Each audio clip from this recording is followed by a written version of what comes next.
Let's talk again about credential stuffing, and while we're at it, we're going to talk about password spraying.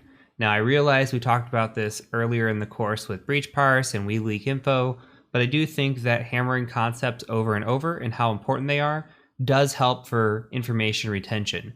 So again, if we look at this example here, what is credential stuffing? Well, it's just injecting breached account credentials in hopes of account takeover. So if you look at the compromised server here in the upper right-hand corner, we pull down usernames and credentials. And we get these from leaks like the LinkedIn link or the Equifax link or whatever of those have come out recently. We get these leaked credentials. And we grab these databases, we search through them like we did with breach parse or like we can with WeLeakInfo, and we get these stolen credentials. And we take these credentials and we try to pass them to the site login. Now, we could take a look at a real life example of that, which I have pulled up here. And again, this is just an example of the Tesla breach parse. So we have some usernames and passwords. We have repeat offenders. Remember, we also have similar passwords here. But the art of credential stuffing is taking these passwords and these usernames and throwing them at a website. That's all it is. So we're going to throw them at a website and just kind of spray and pray.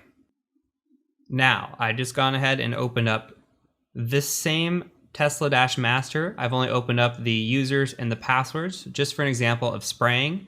This video is going to be in theory only. I don't want you attacking Tesla's website. So just take this for example. You can follow all the way up until the point that we actually hit attack if you want to follow along. But for this, please do not attempt an exploit against Tesla. You do not know when the criteria is going to change, and I just don't want you getting in trouble just in case it does. So from here, I'm going to go ahead and go to Firefox. And while we are in Firefox, what I want to do is I want to take a quick pit stop and go to Google. And I want to look up something called Foxy Proxy. So go ahead and do this. Look up Foxy Proxy like this, not Froxy, Foxy Proxy. And go ahead and click on this top one here, the standard. And we're just going to go ahead and install the standard to our Firefox. And this is going to be a useful tool that we'll be using throughout the course. So, okay, we've got Foxy Proxy installed. Now what has happened up in the right-hand corner, we've got this here. You can see Foxy Proxies here, and we can just say, hey, options. And in the options, we're going to add in a proxy over here on the left. And we're just going to call it Burp Suite. And then over here, we've got proxy types. We're just going to leave this at HTTP. And then we're going to give it an address, which is 127.0.0.1. Same thing as before. And again, this is 8080. We'll just hit save. And then we're going to go ahead and close out. And then all we got to do now is click this and click this. And now Burp Suite's turned on. Super simple. So let's go ahead also to our applications. And let's just go up here and open up Burp Suite. And let's test out our proxy and make sure. Ignore the errors. Don't worry about those. We'll just go ahead and hit next and use burp defaults. And I will give you a second here to catch up because I realize that I might be clicking through a little fast. So once you have everything set up like this, what we're going to do is we're just going to make sure our proxy works. So I'm just going to refresh the page and you can see that it worked. So easy on, easy off. That's all we're looking for here. Instead of having to go in the menu and go to preferences and, go through that whole process, all we got to do is click a little button. We can turn it on or off within a couple clicks. So from here, I'm going to turn the intercept off. And we're just going to go ahead and go to tesla.com. And Tesla should look like this when you go to it. In the upper right-hand corner, there is a sign in button. Go ahead and click sign in. And again, this is just a watch and learn exercise. You can follow along up until the point that we fire the attack. There will be opportunities here in very, very soon videos where you actually get to do this and you can practice along. So from here, let's turn on the intercept and let's go ahead and just put a fake email. We'll just do test@test.com and we'll do test as the password and hit sign in. And that intercepts here. So you can see the user equals, or email equals test@test.com and password equals test. We're going to go ahead and just right click this and say send to intruder. And from intruder, what we're going to do is we're going to go to positions in here, and then we're going to clear it. All those green go away because it tries to auto select positions for us. So now what we're going to do is we're just going to highlight this here, and we're going to say add. And then we're going to highlight this here, and we're going to say add. So we're selecting two different parameters. We're selecting the email parameter, and we're selecting the password parameter. And now we have different attack types up here. The most common that we're going to use is either sniper, but sniper uses one parameter. So we're actually going to use what is called a pitchfork here. And we're going to go ahead and go over to our payloads. And what we're going to do, or what I'm going to do, is I'm going to take this list of users, and I'm just going to copy this. I'm going to paste it. And then on the second one, I'm going to take my list of passwords, and I'm going to paste it. Now, what this is doing, if we go back, payload set 1 is all the usernames. It's going into the first one we set here. Payload set 2, all the passwords, those are all going into here. And we have 30 total counts, meaning what's happening with this pitchfork is payload 1, number 1, is corresponding to payload 2, number 1.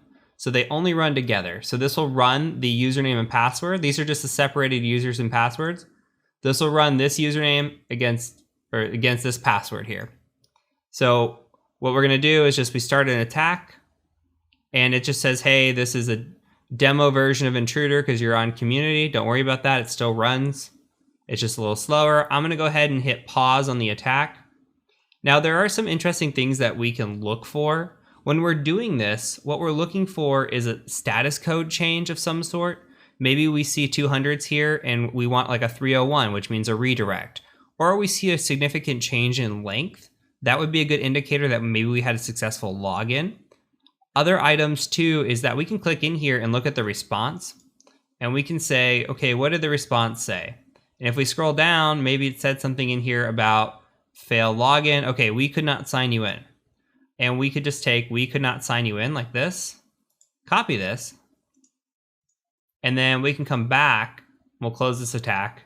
We'll come into options here, and there's actually a grep feature. So we can clear all these in this little box, and we can just paste this and say, yes, match this here. So watch what this does. So we're going to start this attack again, and then I'm going to pause it. And you can know immediately, look at the checkboxes. This means it's showing up in the response, it's grepping it out. It knows immediately that we didn't sign in successfully. So this is an example of a credential stuffing attack. So we're looking for these few different things, a status change, a significant length. Like we're seeing all the same kind of lengths here, but what if it was like 5,000 or 2,000 or 15,000? If the page length changes, there's a good chance that you signed into something and we have a successful login. Same thing here with this. If you can find your error code or what it says and then grep on that, then you can click up here and just sort by that. And you can search for the ones that don't return that and possibly have a login as well. So this is the art of credential stuffing. Now, let's say we wanted to close this out. We want to go back and we want to do password spraying. Well, we're going to go ahead and just clear this out. And if you remember, password spraying is the art of using known usernames without a known password. So we'll just say add here, and we would gather a list of all the possible users that we can think of. We can look at hunter.io. We can look at, the breach password list. We can look at LinkedIn and gather people who work there, come up with this big list, and then actually clear, sorry. No, this is right. We'll add these and we'll have all the different users. And then for this, we'll just change the request to like fall of 2019. Or we can set it up to, we could set this up here like fall 2019 exclamation, or whatever the time frame is, or however you want. Or maybe, they work at Tesla, so maybe we'll do Tesla 1 if they have a weak password policy, or 123, or @ or pound. You just try a few of these. The only downside to this is You are most likely attacking Active Directory accounts. When you're attacking Active Directory accounts, you want to be very careful because you could lock them out without even trying. So if you're doing a pen test, the best idea is to ask before you attack, say, hey, how many attempts do you have unsuccessfully before a logout happens or a lockout happens? Because the worst thing you want to do is fire off 10 of these in a row, lock out a bunch of users, and cause a denial of service. That is very, very possible and very, very easy to do. So make sure you're not just firing these willy-nilly, that you have a good idea of the password policy, the lockout policy, etc. That'll really help you when you do these attacks. But you just want to do these kind of 1 or 2 at a time, wait a few hours, fire another 1 or 2 at a time, and you should be good to go. Okay, so same deal here. We could fire this and we could just say, I'll just say password 123, and we'll just switch this to sniper here. And if we come to the payloads, you can see it just kept the emails. There is no payload 2 anymore. So what this would do if we hit start attack is it would start firing this against this email address with a password of 123. And then this one with this email address with the password of 123. It would just go down the list. And that's all password spraying is. But the feature that I'm showing you here between credential stuffing and password spraying is by far the most common way that we get in on external assessments. Way, way more than you're ever going to see just an exploit out in the wild, where you're going to see this most likely. And second, you're probably going to see something like default credentials. So if you see a login page, always check default credentials because you never know. You're likely not going to see an exploit out there because the chances are, one, is that if you see an exploit like that out there, who knows who else has seen that already? What kind of bad actors? Because bad actors are scanning the internet all the time for these sorts of things. And if they're seeing it, then guess what? Or if you're seeing it, then guess what? They're probably have already seen it as well. So that's a bad situation.